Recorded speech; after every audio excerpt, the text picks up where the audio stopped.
how are you today? You will be fine. I hope so. Student आज हम quantum mechanics 2 का chapter 9 approximation method का introduction पढ़ेंगे।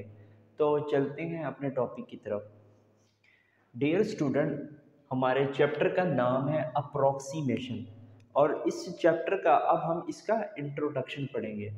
तो कोई भी हमारा आइडियल सिस्टम होता है तो उसका जो सलूशन होता है वो हम एग्जैक्ट फाइंड आउट कर सकते हैं। दोबारा सुन ले स्टूडेंट कि आइडियल सिस्टम का हम एग्जैक्ट सलूशन को फाइंड आउट कर सकते हैं, लेकिन क्वांटम मैकेनिक्स में किसी भी सिस्टम का हम एग्जैक्ट सलूशन को फाइंड आउट नहीं कर सकते। तो मैंने यही दो लाइनें लिख रखी हैं कि for ideal case we find the exact solution of the system, कि आइडियल केसेस के अंदर हम किसी भी सिस्टम का एग्जैक्ट सॉल्यूशन फाइंड आउट कर सकते हैं। जैसा कि student particle in a box theory हो गया, तो उस सिस्टम का हम एग्जैक्ट सॉल्यूशन फाइंड आउट कर सकते हैं।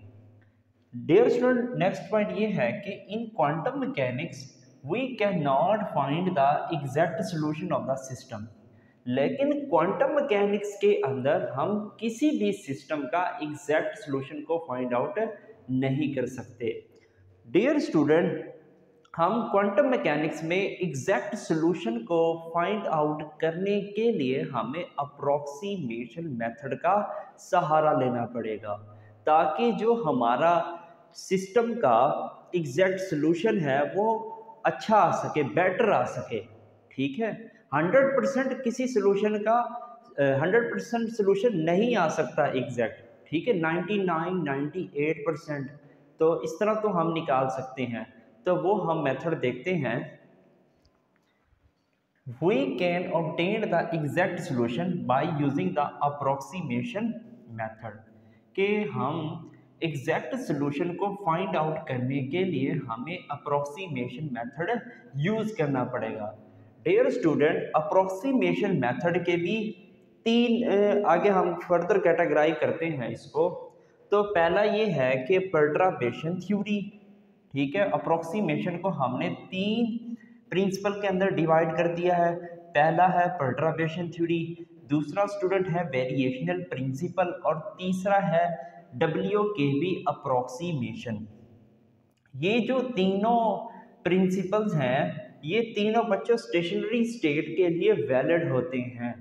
ठीक है, यहाँ पे भी स्टूडेंट स्टेशनरी स्टेट के लिए वैलिड होगा पर्टर्बेशन थ्योरी, और वेरिएशनल प्रिंसिपल भी बट स्टेशनरी स्टेट के लिए वैलिड होगी, और WKB अप्रोक्सीमेशन भी स्टेशनरी स्टेट के लिए वैलिड होगी।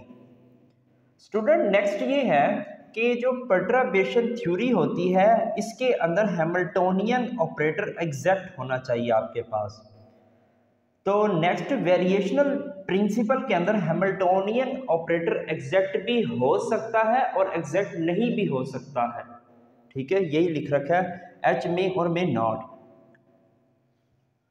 Dear student, WKB approximation principle में जो हैमिल्टोनियन ऑपरेटर है वो भी एग्जैक्ट हो भी सकता है और एग्जैक्ट नहीं भी हो सकता है। तो मैंने यही लिख रखा है कि एच में और में नॉट। स्टूडेंट, लेट्स सपोज हमारे पास एक सिस्टम है। अब मैंने उस सिस्टम को थोड़ा सा चेंज कर दिया है एक्सटर्नल फील्ड के जरिए, मैग्नेटिक फील्ड के जरिए, या फिर हमने इलेक्ट्रिक फील्ड के जरिए। तो तब क्या होता है, when change in very small, कि हमारे सिस्टम के अंदर थोड़ा सा चेंज आया है एक्सटर्नल फील्ड की वजह से, ठीक है, मैग्नेटिक फील्ड या इलेक्ट्रिक फील्ड की वजह से, तो तब हमारी दो श्रोडिंगर इक्वेशन यूज होती हैं। पहले बच्चों टाइम इंडिपेंडेंट श्रोडिंगर इक्वेशन के जरिए हम एग्जैक्ट सॉल्यूशन को फाइंड आउट कर सकते हैं। ठीक है, और दूसरा student time dependent Schrodinger equation. अब स्टूडेंट, जो टाइम इंडिपेंडेंट श्रोडिंगर इक्वेशन हम लगाएंगे तो वहां पे स्टूडेंट हमारे पास दो सिस्टम होने चाहिए। पहला सिस्टम डीजेनरेट सिस्टम और दूसरा है नॉन डीजेनरेट सिस्टम। तो सबसे पहले हम बच्चों देखते हैं डीजनरेट सिस्टम कौन से सिस्टम होते हैं। स्टूडेंट अब हम पढ़ते हैं डीजनरेट सिस्टम। तो डीजनरेट सिस्टम वो सिस्टम होते हैं जिसमें आइगन एनर्जी एक से ज़्यादा वेव फंक्शन वहाँ पे लाए करते हो या आइगन स्टेट लाए करते हो, तो उन्हें हम बच्चों डीजनरेट सिस्टम कहते हैं। दोबारा सुन ले स्टूडेंट कि ये वो सिस्टम होते हैं जिसमें आइगन एनर्जी के जो कोरोस्पोंड वेव फंक्शन होते हैं वो एक से ज़्यादा होती हैं, तो ऐसे सिस्टम को हम डीजनरेट सिस्टम कहते हैं।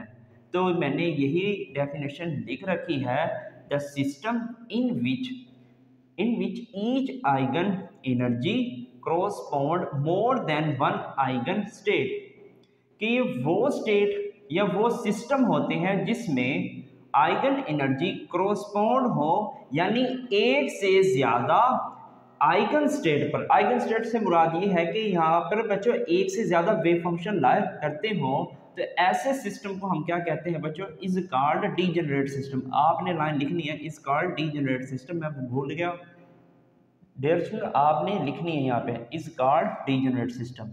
तो स्टूडेंट मैंने यही एग्जांपल लिख रखी है, ये हमारे पास एक एनर्जी लेवल है और इस एनर्जी लेवल का जो आइगन एनर्जी वैल्यू है वो ये है। अब स्टूडेंट इसके जो कोरोस्पोंड वेव फंक्शन है वो एक से ज़्यादा है, साई एन की पावर 1 आर हो गया, आर यहाँ पे पोजीशन वेक्टर है स्टूडेंट, साई एन की पावर 2 आर और साई एन की पावर 3 इंटू आर और आफ्टर सो ऑन। इसी तरह स्टूडेंट अब हम नेक्स्ट डेफिनेशन पढ़ते हैं non degenerate system. Non degenerate system ये वो सिस्टम होते हैं जिसमें आइगन एनर्जी के जो कोरोस्पोंड वेव फंक्शन होते हैं वो हर एक के लिए अलग-अलग होते हैं। ठीक है, तो ऐसे सिस्टम को हम क्या कहेंगे, नॉन डीजनरेट सिस्टम। तो मैंने यही लिख रखा है, the system in which each eigen energy correspond one eigen state, के हर एक आइगन एनर्जी के कोरोस्पोंड एक आइगन स्टेट ही होगी, तो ऐसे सिस्टम को हम क्या कहेंगे, नॉन डीजनरेट सिस्टम। तो इस कॉल्ड बच्चों नॉन डीजनरेट सिस्टम। तो लेट्स सपोज स्टूडेंट हमारे पास जो पहला एनर्जी स्टेट है, जो उसकी आइगन एनर्जी वैल्यू है वो ई एन की पावर 1 है, तो उसका वेव फंक्शन होगा तो वो साई एन की पावर 1 इंटू आर होगा। और दूसरा स्टूडेंट जो स्टेट है, एनर्जी स्टेट है, तो उसकी एनर्जी स्टेट की जो आइगन वैल्यू है तो ई एन की पावर 2 है, तो इसकी जो कोरोस्पोंड वेव फंक्शन होगा वो साई एन की पावर 2 इंटू आर होगी। और इसी तरह स्टूडेंट हमारे पास जो थर्ड स्टेट है उसकी जो आइगन एनर्जी की वैल्यू है वो ई एन की पावर 3 और उसका जो कोरोस्पोंड वेव फंक्शन होगा वो साई एन की पावर 3 इंटू आर होगा। तो इसी तरह बच्चों आफ्टर सोन लगा देना, यानी लेट्स सपोज हमारे पास एन एनर्जी स्टेट है तो हम क्या लगाएंगे ई एन, ठीक है, और इसका जो वेव फंक्शन होगा तो वो ई एन होगा स्टूडेंट और आर होगा। तो स्टूडेंट अब आप इसका स्क्रीनशॉट ले लें।